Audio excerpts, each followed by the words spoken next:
आपके एक लाइक और एक सब्सक्राइब से हमें और भी वीडियोस बनाने के लिए प्रोत्साहन मिलता है।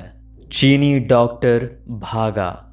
शहर के मस्खरे कहते थे कि भैया साहब की सभा में अनिद्रा रोग के मरीज ही जाते हैं और उनका भाषण सुनते सुनते सो जाते हैं। मगर उस शाम तिलक मैदान में बड़ी भीड़ थी। इसका कारण था, दिन में सभा की घोषणा करता जो तांगा घूमा था उसने कहा था कि भैया साहब चीनियों के एक नए षड्यंत्र का भंडाफोड़ करेंगे जिसकी जानकारी देश में किसी दूसरे को नहीं है। बात 1962 की है। तब भारत चीन युद्ध कुछ दिन हो चुका था। शहर में दिन भर चर्चाएं होती रहीं।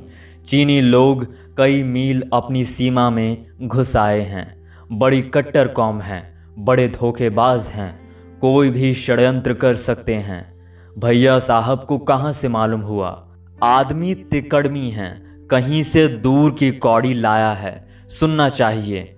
वर्षों से श्रोताओं से वंचित भैया साहब को शाम भीड़ देखकर ऐसी खुशी हुई जैसे सुरसा को हनुमान को देखकर हुई थी। भैया साहब ने भाषण आरंभ किया। भाइयों, आज देश पर संकट के बादल छाए हैं। प्राचीन ऋषियों की लीला भूमि में दुष्ट चीनी घुस आए हैं। भाइयों, ये सरकार निकम्मी है। ये शत्रु के प्रति भी शांति की नीति बरतती है। ये अहिंसा में विश्वास करती है।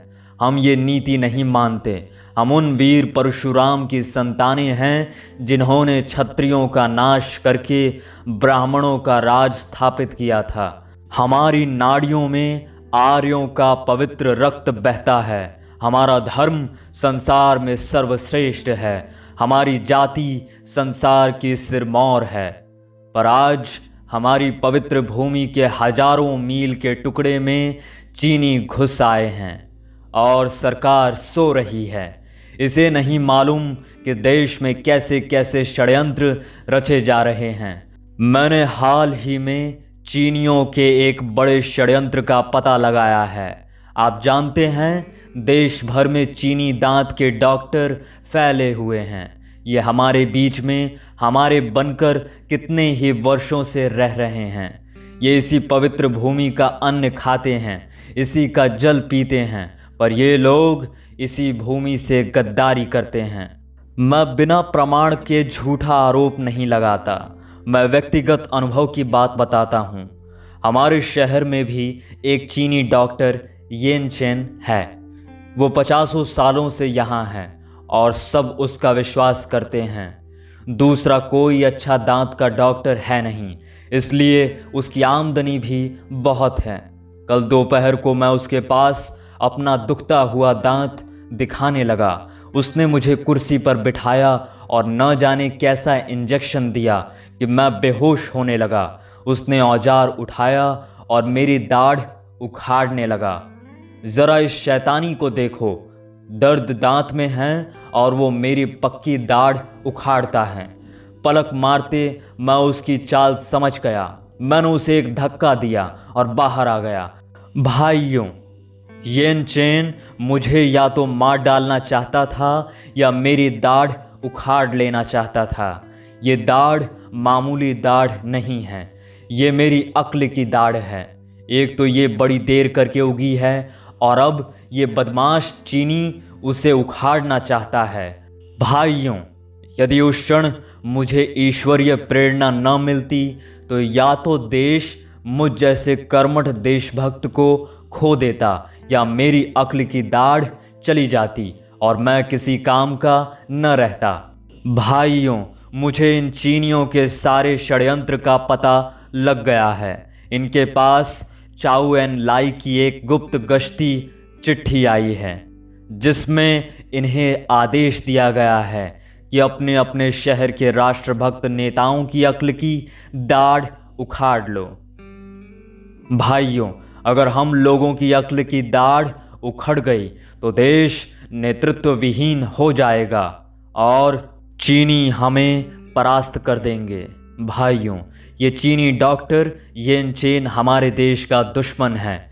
ये हमारे शत्रुओं से मिला है, इसे हम बर्दाश्त नहीं कर सकते। हम आस्तीन में सांप नहीं पालेंगे। सभा में कानाफूसी हुई, कुछ खुसफुस हुई। 2-4 आदमी कुछ पूछने को उठे। एक ने कहा, भैया साहब, कल तो आप शहर में थे ही नहीं, आप बाहर से सुबह ही लौटे हैं, आपकी बात सही नहीं मालूम होती। भैया साहब गरज उठे, देख लो इन गद्दारों को, ये चीनी का पक्ष लेते हैं, ये मुझे झूठा कहते हैं। इन्हीं लोगों ने देश को गिराया है। एक समय था जब इस पवित्र भूमि में दूध दही की नदियां बहती थीं। फिर देश में पापी पैदा हुए तो नदियों में मठा बहने लगा, और अब इन गद्दारों के पापों का परिणाम आप आंखों से देख रहे हैं। हाय, आज हमारी नदियों में पानी बहता है। भाइयों, अच्छी तरह पहचान लो इन गद्दारों को जो चीनी डॉक्टर का पक्ष लेते हैं। सभा में सन्नाटा छा गया। भैया साहब का जोश दुगना हो गया। वे दहाड़े, हम देश के लिए प्राणों की बलि चढ़ा देंगे, हम देश के दुश्मनों के दांत तोड़ देंगे।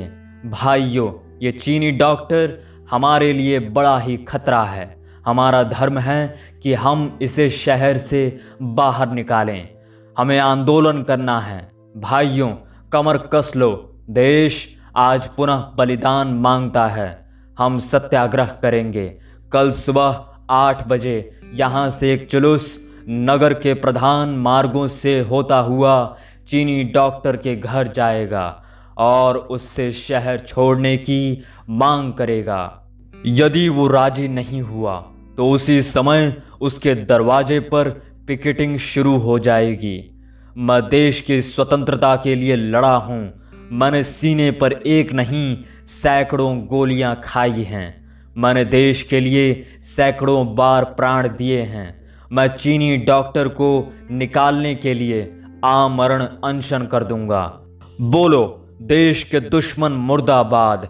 चीनी डॉक्टर निकल जाओ। भारत माता की जय। सुबह भैया साहब फूल मालाएं पहने जुलूस में आ गए थे। अपने घर के सामने पहुंचे तो स्त्रियों ने तिलक लगाया, आरती उतारी और नारियल हाथ में दिया। नारे लग रहे थे, देश के दुश्मन मुर्दाबाद, चीनी डॉक्टर निकल जाओ। डॉक्टर येन चेन परेशान था। हाथ जोड़कर बाहर आया और समझाने लगा कि मुझे चीन से कोई मतलब नहीं। मैं भारतीय नागरिक हूँ और चाउ एन लाई की कोई गश्ती चिट्ठी मेरे पास नहीं आई। मैं ईमान से कहता हूँ, भैया साहब मेरे पास आए ही नहीं। भीड़ को प्रभावित होते देख भैया साहब चिल्ला पड़े, झूठ बोलता है, देश के दुश्मन मुर्दाबाद, चीनी डॉक्टर निकल जाओ। नारों में तर्क डूब गए। सत्याग्रह की शक्ति के सामने चीनी डॉक्टर टिक नहीं पाया। पिकेटिंग और अनशन के मार से ढीला हो गया। चौथे दिन उसने अपने दवाखाने का सामान बेचा। एक कोई डॉक्टर त्रिवेदी न जाने कहाँ से आए और उसे मिट्टी के मोल खरीद लिया। चीनी डॉक्टर अपने बहनोई की जूतों की दुकान में काम करने कलकत्ता चला गया। शाम तक वहाँ नया बोर्ड लग गया, डॉक्टर गोविंद प्रसाद त्रिवेदी, LDS दांत के डॉक्टर। डॉक्टर त्रिवेदी के पास शाम को पहला मरीज आया। दांत साफ करवाकर उसने कहा, डॉक्टर साहब आप पहली बार ही आज दिखे, पहले कहाँ थे? डॉक्टर ने कहा, मैं बरेली में था जी, पिछले साल ही लखनऊ से डॉक्टरी पास की। किसी अच्छी जगह दवा खाना खोलने का इरादा था। ये शहर अच्छा है सो चला आया। जगह अच्छी मिल गई और औजार भी बड़े सस्ते मिले। मरीज ने कहा, लेकिन आप आज ही अनायास बोर्ड वगैरह सब तैयार करके आए और 2 घंटे में काम चालू कर दिया। क्या आपको पहले से मालूम था कि ऐसा होगा?